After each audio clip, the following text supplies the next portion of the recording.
Malam itu hujan turun sangat deras. Di sebuah rumah mewah di pinggir kota, seorang wanita bernama Alia berdiri di depan jendela sambil memandangi halaman yang basah. Selama bertahun-tahun, Alia menyimpan satu rahasia besar. Rahasia yang tidak boleh diketahui siapapun. Bahkan oleh suaminya sendiri, Raka. Selama ini Alia selalu terlihat sebagai wanita sempurna.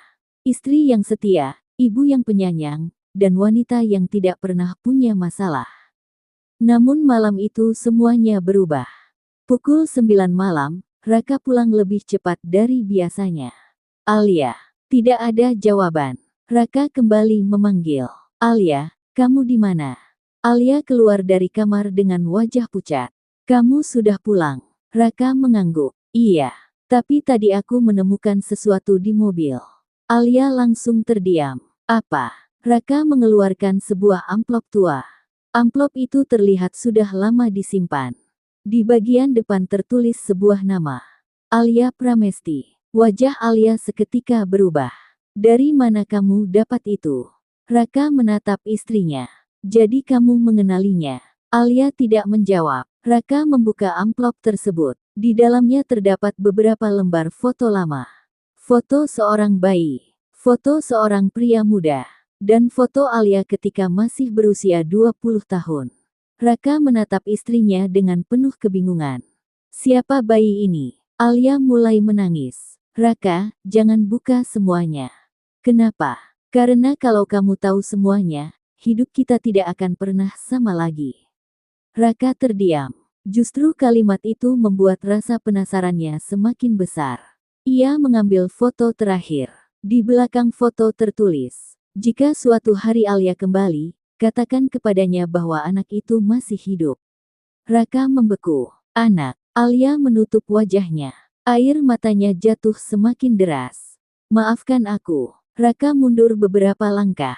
Selama ini kamu punya anak. Alia hanya menangis. Jawab aku. Iya. Suara Alia hampir tidak terdengar. Raka merasa dunianya runtuh. Kenapa kamu tidak pernah memberitahuku? Karena aku takut kehilanganmu. Siapa ayah anak itu? Alia terdiam lama. Kemudian dia berkata, namanya Dimas. Raka menatapnya tajam. Dimas. Alia mengangguk. Dimas adalah anak dari masa laluku. Raka mengira rahasia itu berhenti sampai di sana. Ternyata tidak. Keesokan harinya, seorang pemuda datang ke rumah mereka. Namanya Dimas. Usianya sekitar 25 tahun. Saat melihat wajah Dimas, Alia langsung menangis. Dimas. Pemuda itu menatap Alia. Jadi benar kamu ibuku. Raka terkejut. Alia tidak mampu berkata apa-apa. Dimas mengeluarkan sebuah surat. Surat ini diberikan kepadaku oleh nenek sebelum beliau meninggal. Ia menyerahkan surat tersebut kepada Alia. Alia membacanya. Tangannya gemetar. Isi surat itu membuat wajahnya semakin pucat. Alia, selama ini kamu percaya anakmu hilang karena kecelakaan. Tapi itu bukan kecelakaan. Alia terdiam. Raka mengambil surat itu. Apa maksudnya? Dimas menatap keduanya. Dia diculik. Alia hampir jatuh. Tidak. Dan orang yang menculikku, lanjut Dimas, adalah orang yang selama ini paling kamu percaya. Tiba-tiba terdengar suara mobil berhenti di depan rumah. Seorang pria tua masuk. Alia langsung mengenalinya. Itu adalah Hendra, kakaknya sendiri. Hendra berdiri di depan pintu. Wajahnya tenang. Namun Dimas langsung menunjuk kepadanya. Dia orangnya. Hendra tersenyum tipis. Setelah 25 tahun, akhirnya rahasia ini terbongkar juga. Raka menatap Hendra. Kenapa kamu melakukan semua itu? Hendra menghela napas. Karena waktu itu aku membutuhkan uang. Aku menjual informasi tentang keberadaan anak Alia kepada seseorang. Alia menangis. Jadi selama ini, kamu yang menghancurkan hidupku. Hendra menunduk. Aku menyesal. Terlambat. Alia berteriak. Untuk pertama kalinya, seluruh luka yang disimpannya selama puluhan tahun akhirnya pecah. Dimas mendekati ibunya. Aku tidak datang untuk membalas dendam. Alia menatapnya. Lalu kenapa kamu datang? Dimas tersenyum sambil menahan air mata. Aku cuma ingin tahu, kenapa ibuku meninggalkanku. Alia memeluk Dimas erat. Aku tidak pernah meninggalkanmu. Tangis mereka pecah bersamaan. Raka berdiri tidak jauh dari mereka. Ia masih terluka. Namun akhirnya ia memahami satu hal. Alia bukan menyimpan rahasia karena tidak mencintainya.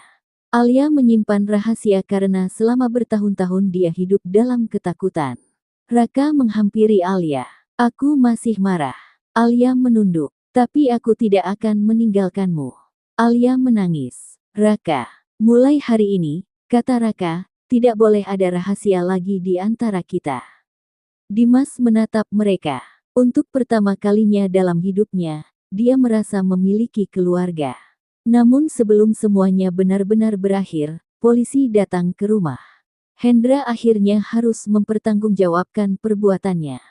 Sementara Alia, Raka, dan Dimas berdiri bersama di depan rumah.